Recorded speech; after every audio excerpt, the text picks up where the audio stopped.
President, in just a very short time, we will be voting in this body on whether to take a step backward in our efforts to stop gun violence. Let's be very clear. The vote in just about half an hour will be to overturn a regulation that was final at the beginning of this year and went into effect at the end of May, just weeks ago. And yet our Republican colleagues are all too ready to take that step backward on a regulation that would help prevent the kinds of tragedies that we've seen again and again and again in this great country. In a short time, this regulation will be before us in a way that I hope we will defeat soundly.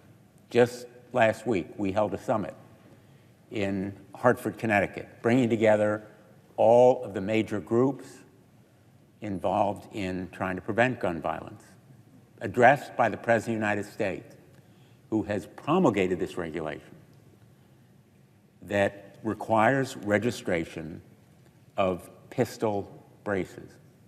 Perhaps seemingly a small matter to the vast majority of Americans, but the fact is that in the past 4 years alone, pistol stabilizing braces have been used in a number of mass tragedies. Just to give you some example, 10 people were killed and 3 injured at a grocery store in Boulder, Colorado. 9 people were killed and 27 injured outside a bar in Dayton, Ohio. 5 people were killed and 25 injured at a club in Colorado Springs, Colorado. 6 people were killed at a church school in Nashville, Tennessee. In each of these instances, people were killed using a pistol brace. They are so dangerous because they can convert pistols into short-barreled rifles, and they do it by providing stability. A brace attaches a pistol to a shooter's arm, stabilizing the gun and allowing it to be fired from the shoulder. The shooter thereby acquires the power and accuracy of a rifle with an easily concealed pistol.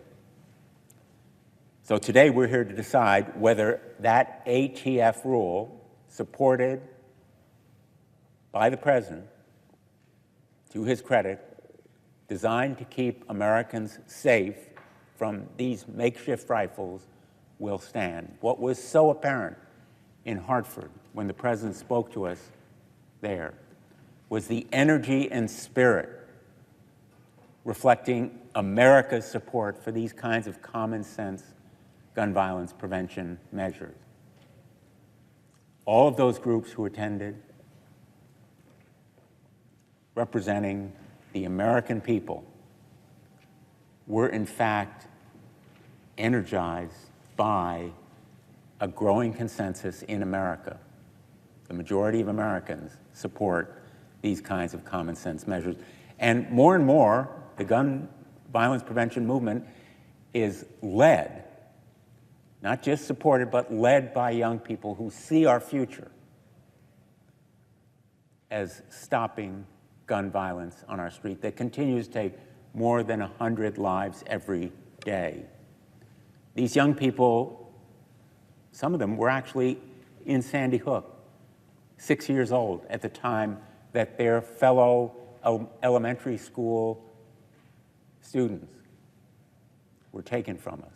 They are now graduating from high school. They are voting. They are supporting candidates, and they are running for office. This new generation is going to say enough is enough, just as they did in Hartford at this summit, and just as the President in effect said when he addressed us. And so the President is taking action under his present authority, even without new legislation, to try to confront and contain and stop gun violence. We need to be committed to new legislation, and I have urged background checks applied universally, ghost gun bans, assault weapon bans, large capacity magazine bans, and perhaps very feasibly and achievably in this Congress, a requirement for safe storage. Much more is necessary as a matter of legislation, but the President is committed to take action under his present executive authority to require common sense measures, and this registration requirement is one of them. Let's be very clear, it doesn't ban pistol braces. It simply requires that gun owners register them. The rule amends ATF's regulation to require and clarify that when someone uses a pistol stabilizing brace to convert a pistol into a short-barreled rifle, that person needs to register the gun as a short-barreled rifle. If somebody's going to convert a pistol into a short-barreled rifle, it needs to be explicitly registered. So today we have a choice. Either we allow shooters to turn pistols into powerful, accurate, easily hidden rifles with total impunity, or we have the courage to protect our communities. That's a choice that we have right here on the floor of the United States Senate, every single one of us, whether to save lives or continue to enable those pistols to be more lethal, more deadly, and more intolerable. I have been working on this issue for a long time. When I first became Attorney General of the state of Connecticut in the early 1990s, I championed a ban on assault weapons. I defended it in our state courts against many of the arguments made here. And at that point, the number of advocates was a handful on our side. This movement has grown. It's been fueled by the tragedies that we confront. The ones that I mentioned, where short-barreled rifles have been used with a pistol brace, lives lost because of this contraption that makes guns more lethal, more deadly.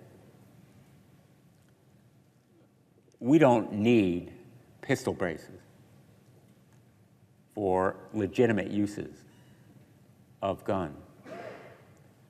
And if they have legitimate uses, they can simply be registered.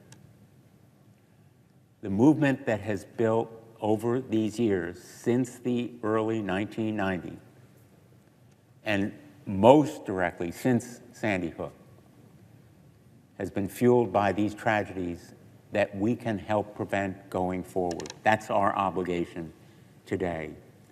And the summit that came together just last week in Hartford, where the President committed himself unequivocally and dramatically to these kinds of common sense measures, can be advanced if we permit this kind of executive action to be taken.